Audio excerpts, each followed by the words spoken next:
Welcome to Y studios Tamil. இன்றைக்கி நம்ம திரைவிமர்சன நிகழ்ச்சியில் இயக்குனர் கரண் சிங் தியாகி இயக்கத்தில் வெளிவந்திருக்கிற Kesari part 2 the untold story of Jallianwala வாலாபாக் அப்படின்ற படத்தை பற்றி பார்க்க போகிறோம். இந்த படத்தோட கதையை பற்றி பார்த்தோன்னா, படத்தோட ஆரம்பத்தில் அந்த ஜாலியன் வாலாபாக் படுகொலை எப்படி நடந்துச்சு அப்படின்றத காட்டுறாங்க.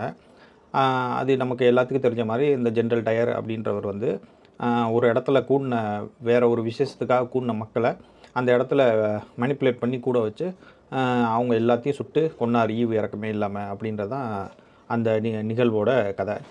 இப்போது எல்லாருக்கும் இது வரைக்கும் தெரியும். இதுக்கப்புறம் என்ன நடந்துச்சு அப்படின்னு பார்த்திங்கன்னா, கேரளாவில் சிவசங்கரன் நாயர் அப்படின்னு சொல்லிட்டு ஒரு வக்கீல் இருந்திருக்காரு. அவர் பிரிட்டிஷ்லேயே சார் பட்டம் வாங்குகிற அளவுக்கு படித்த பெரிய வக்கீல். அவர் நிகழ்வை ஒரு கமிஷன் அமைச்சு விசாரிக்கணும் அப்படின்னு சொல்லி பிரிட்டிஷ் ஒரு கண் துடைப்புக்காக ஒரு சில பேரை கூட்டுறாங்க. அதில் இவரும் ஒருத்தராக வராரு. பார்க்கும்போது தான் தெரியுது, இந்த விசாரணை கமிஷன் அப்படின்றது ஒரு கண் துடைப்பு. இதில் இவங்க ஒன்றும் அவருக்கு எதிராக எதுவும் செய்ய போகிறது கிடையாது அப்படின்னு தெரிய வருது. அந்த படுகொலை எப்படி நடந்தது அப்படின்றது தெரிய வருது. ஸோ இதை பார்த்து அவர் மீதி எல்லோரும் அந்த பிரிட்டிஷ்க்கு சப்போர்ட் பண்ணுறப்ப இவர் மட்டும் எதுக்குறாரு. அதனால இவர் அந்த கமிஷன்லேருந்து தூக்கி வீட்டுக்கு அனுப்பிடுறாங்க. ஸோ இப்போ வீட்டுக்கு சொந்த ஊருக்கே போயிடலாம் அப்படின்னு சொல்லி கிளம்பி சொந்த ஊருக்கே போகிறப்ப தான் அவருக்கு சில தகவல்கள் கிடைக்கிது.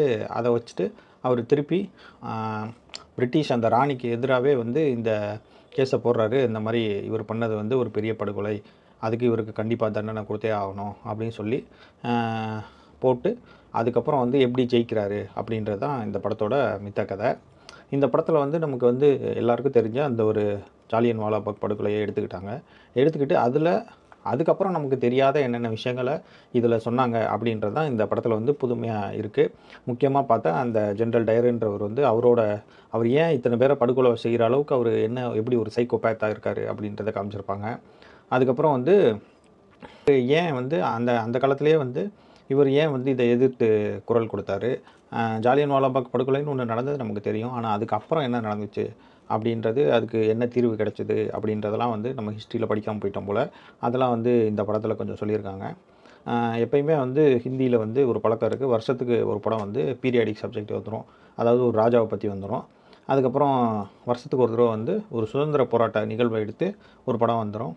இந்த வருஷம் வந்ததில் இந்த படம் வந்திருக்கு. இந்த படம் இந்த மற்ற விஷயங்களை தாண்டி இதில் என்ன இன்ட்ரெஸ்டிங்காக இருக்குன்னா, இவர் அந்த கோர்ட்டில் போய் வாதாடுற விதம், அதுக்கு ஆப்போசிட்டாக ஒருத்தர் சர்ப்ரைஸ் எலமெண்ட்டாக இவருக்கு ஆப்போசிட்டில் பிரிட்டிஷுக்கு சப்போர்ட் பண்ணி வாதாடுவார்.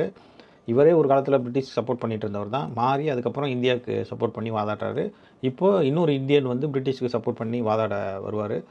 இவங்க 2 பேரும் எப்படி வாதாடுறாங்க, கடைசியில் யார் மேலே தப்பு அப்படின்றது நிரூபிக்கப்பட்டுதா அப்படின்றது தான் மித்த கதை. இந்த படத்தில் இருக்க ஒரு பெரிய பிரச்சனையாக என்ன அப்படின்னு கேட்டிங்கன்னா, இதில் எந்த பெரிய பிரச்சனையும் இல்லை. அதான் அவங்க என்ன எடுத்துக்கிட்டாங்களோ அதை நேர்கோட்டில் சொல்லிட்டு போயிட்டே இருக்காங்க.